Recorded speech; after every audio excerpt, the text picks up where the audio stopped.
Donc, j'en reviens au parcours corporatif.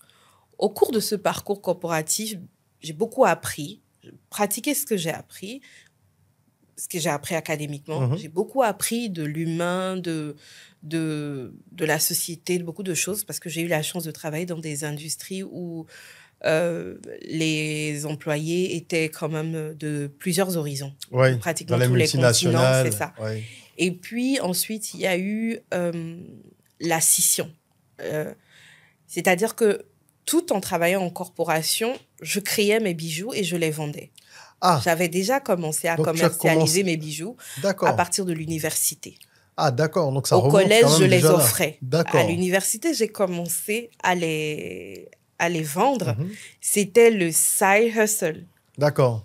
Donc, pour se faire un peu d'argent en plus pour se faire un et tout peu ça. d'argent en tant qu'étudiante et tout, mon activité, elle était là, elle était claire. D'accord. En plus de ça, j'étais dans un pays où on aime les perles, Oui, où tu on étais au aime les Sénégal. pierres, Ah, exactement. Et j'ai eu la chance de me faire des amis dans le domaine qui m'ont permis d'avoir accès à ce qu'on appelle les pierres historiques. Parce que pendant la traite négrière, les colons ont ramené des pierres et des perles qui faisaient partie des échanges commerciaux avec nos communautés locales.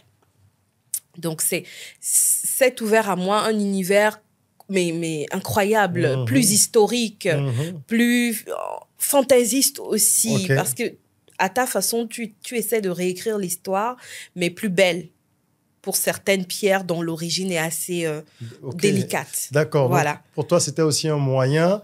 Pour toi, il y a presque un sens, je ne vais pas dire politique, mais il y a un sens plus profond que la création artistique juste. Ah oui, parce que je suis issue d'une mère historienne, donc l'histoire est connaître l'histoire est très présent dans mon processus créatif. Donc, grâce à ces personnes que j'ai rencontrées, j'ai eu accès à des pierres qui m'ont ouvert complètement l'esprit sur des dimensions que je n'imaginais pas, la dimension politique, effectivement, la dimension historique, mais aussi la dimension spirituelle. Avec les vertus des pierres. Exactement. Donc, c'est parti de là. Donc, c'est parti de l'université où j'ai commencé à commercialiser. Et puis, donc, tout en travaillant en corporation, j'ai développé mon petit réseau.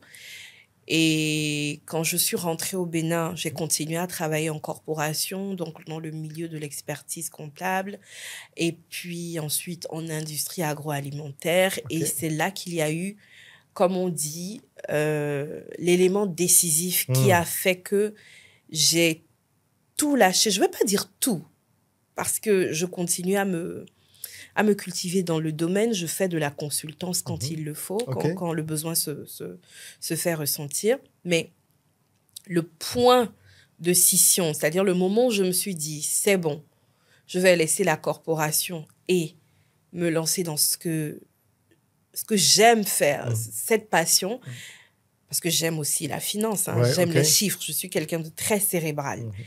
Ça a été un élément, un incident que je ne vais pas dire négatif, parce qu'avec le recul, ce n'est pas négatif. C'était juste une redirection.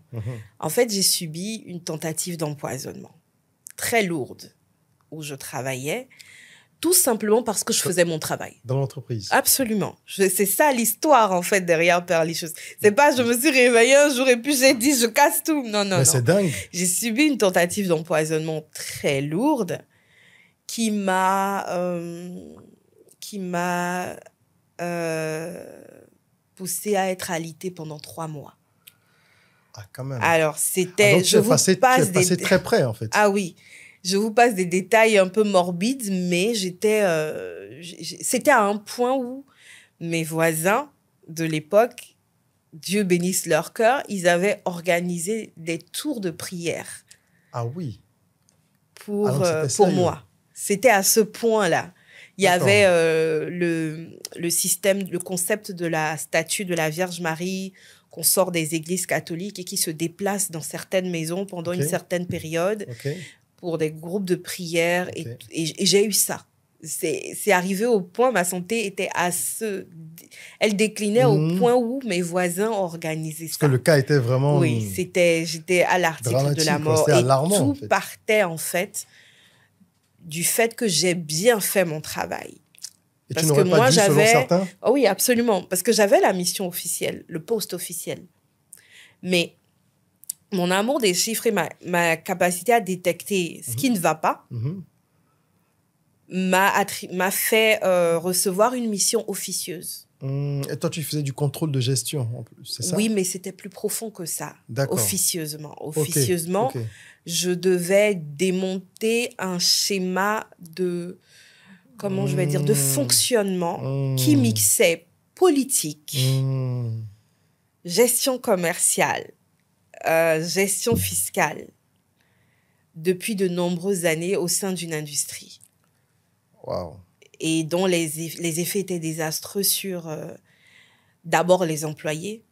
J'avais des collaborateurs qui gagnaient 25 000 par mois. Ah oui. Et pourtant, je voyais les chiffres et je voyais ce qui sortait, par exemple, le week-end pour des frais pas forcément justifiés et justifiables. Ah oui, quand même. Ouais. Et cette mission m'avait été attribuée par un groupe d'actionnaires de cette entreprise. Et j'ai bien rempli ma mission. Donc, j'ai audité tout. J'ai audité le système de recrutement, j'ai audité le système d'attribution des marchés aux partenaires, j'ai audité beaucoup de choses. Donc, finalement, et la j'ai mission... un peu trop fait... Un peu... C'est ça. Et ça s'est transformé en mission suicide. C'est ça. Mais toi, tu t'en rendais pas compte? Non, pas du tout. C'était très subtil. Hein. C'était un empoisonnement progressif. C'est pas qu'on t'empoisonne directement, on te donne une substance d'un coup. Oui, donc ça, c'est une certaine dose. Des empoisonnements lents. C'est ça. C'est une certaine dose par jour sur une certaine durée. Et c'était quoi? C'était dans la nourriture? Oui, tout à fait. Parce qu'il y avait quelqu'un de particulier qui était dédié à l'approvisionnement en repas de chaque bureau, littéralement. Donc, on recevait un menu, tu choisissais, et puis on te livrait ça. Donc, c'est cette personne qui ramenait, en fait, les repas. Comment tu t'en es rendu compte?